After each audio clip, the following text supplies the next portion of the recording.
Hello my goddesses, my name is Sherry Kumar of thegoddessprinciples.net, and today I wanted to talk to you about that mythical biological clock that seems to be driving a lot of women crazy these days.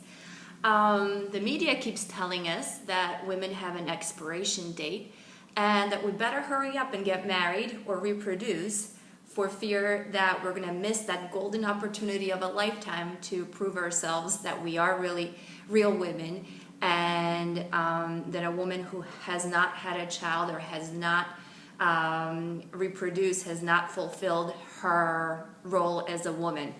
I find that idea very disempowering, and I see evidence of that disempowerment in a lot of women who are my clients and also my friends, because I see, so many women going through life struggling with this looming expiration date that no one seems to know when it is, and they are driving themselves crazy, judging themselves, living in pure misery simply because they haven't found somebody to reproduce with, or just never had that opportunity.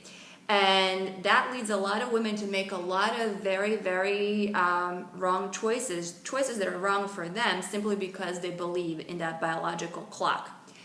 Where is this idea coming from?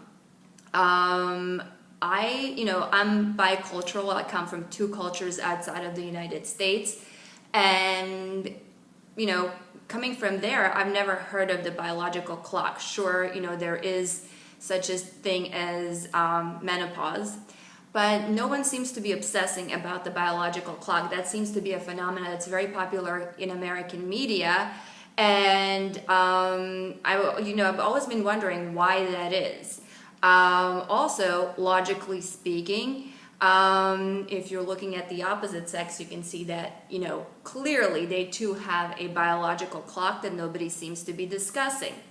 Men too have an expiration date, and theirs is a little bit more visible than ours. Yet the media doesn't really point that out.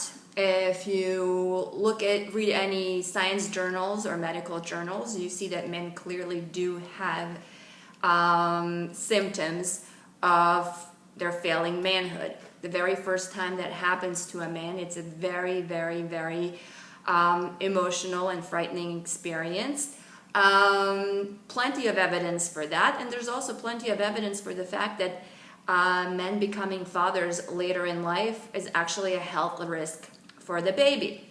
Again, you never hear this in popular media at all. It seems to me that women are always being pressured to fulfill that destiny of being a mother, but also frightened, almost terrorized into thinking that there's something wrong with them if they haven't done that, if they haven't achieved that. A lot of my clients and friends as well don't seem to have any other reason for wanting a child other than the fact that they just want to beat that biological clock. And to me, that's very, very wrong. And that's definitely not a decision that a goddess would make. We all know that you should have a child simply because you want a child. You have to want that for yourself. And cannot be a need. It has to be a want. It cannot be something that you're pressured in out of desperation and loneliness. You have to be healthy in order to be a good parent to a child. So you have to be whole. You have to be complete. And if you feel that something's missing from your life because you haven't done that, then you're not a complete person. And if you're not a complete person, you're not going to make a healthy parent, no matter what.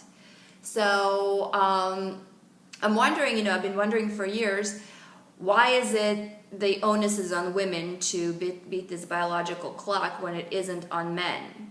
And I see that there's a lot of unfairness and a lot of judgment towards women in the media. It seems like we can never do right and then we're being unfairly portrayed in the media. It seems that when a woman is doing really well career-wise, everybody points the finger and points out to the fact that, hey, she has not reproduced, she does not have a child, she must be miserable. career women, especially very successful women in the media, are being portrayed as pathetic, lonely, manless, dateless, you name it. And it's just so unfortunate because it's not true. It's absolutely not true. They're just simply women with choices and who have made choices all of their own. And they're actually living quite well, having made those choices. They're proud of those choices. I know a lot of women who, don't really give a damn what society thinks, have said no to their parents, have done the opposite of what culture prescribes, and they're extremely happy. Those are empowered women. Those are the women who know what they want. They know how to deal with the pressure. They just simply said, no, I'm living my life on my own terms. I'm not going to be your traditional woman. I'm not going to succumb to fear-mongering. I will live my own life according to my own choices, and that's exactly what being a goddess is all about. One of the things that, the reason for this post is really to call your attention to the fact that the biological clock is a mythical concept. None of us will reach that date at the same time. Today's women are healthier, more youthful, more athletic, more vibrant at an older age. And statistically, if you look at birth statistics, women are having children at a later and later and later date. And it's biologically and medically possible today, and it's nothing to fear. There's nothing wrong with that. I know that there's scary statistics out there that, if you have a child at a later date, chances of birth defects are greater. Sure, but that's a very small statistic. Personally, I don't have a single friend who has had a child before the age of 40. Not one. And all of their children are happy and healthy, and all of them have been able to conceive, and all of them, none of them have used in vitro or any such methods. So don't panic about it. Don't panic about it. Definitely don't be pushed into making that decision if the time isn't right for you. It's more important that you have the right circumstances and that you feel comfortable and that you're doing it for happy and healthy reasons than that you're doing it because society and your parents are pressuring you into something. Also, one of the things that I really want to point out is the fact that where exactly is this message coming from? You see it in the media. You see a lot of fear-mongering by reading popular, even reputable magazines, reputable newspapers. They're all pointing to lack and shortage of healthy males, healthy educated males for women with a career. They're all pointing to the desperation and loneliness of single women with no husband and no child. And a lot of bloggers who are not reporters are simply reporting on their own misery. And if you simply look around, you'll see that just isn't the case.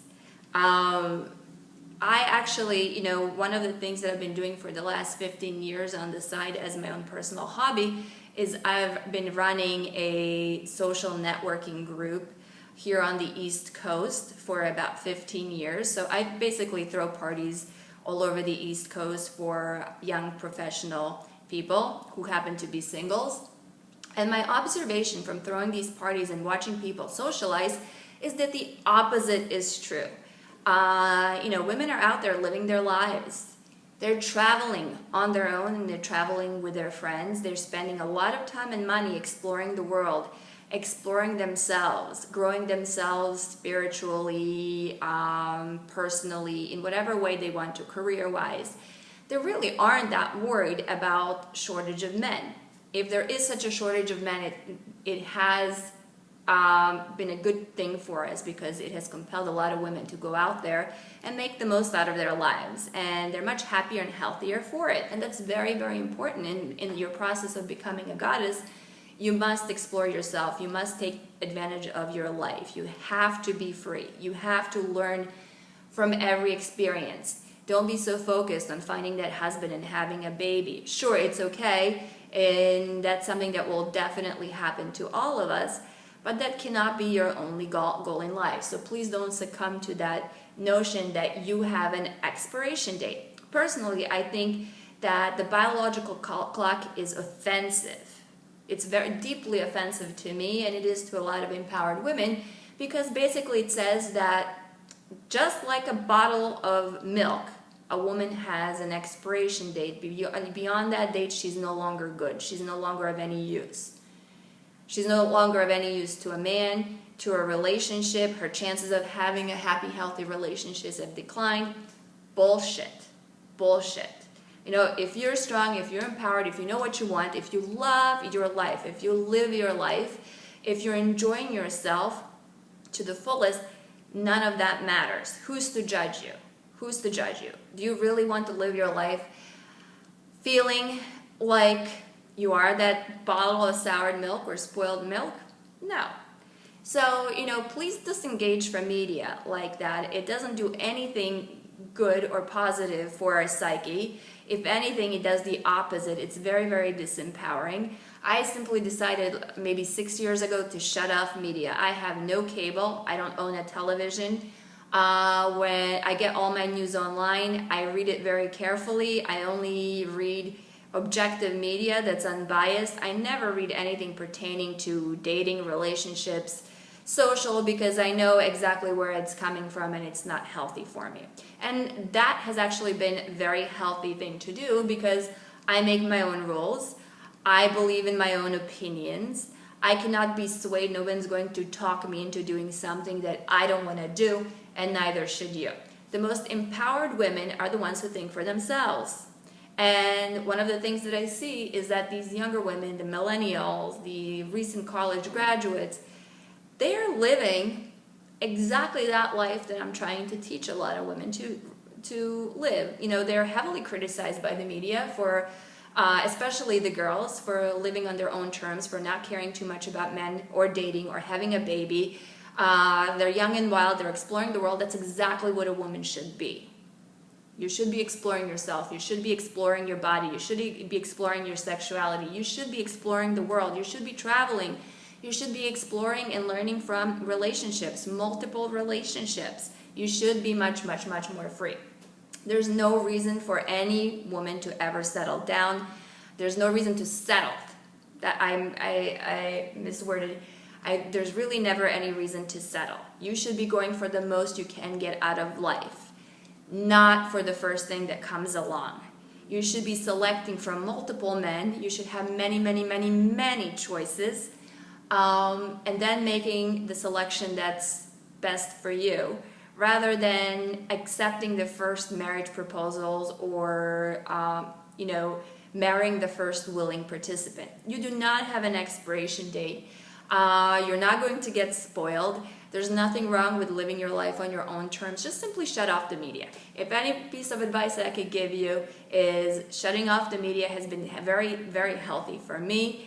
And I spend a lot of time with like-minded people. I never spend time with whiny women who believe in the biological clock, whose only purpose in life is to find a man and get married. I avoid them like the plague.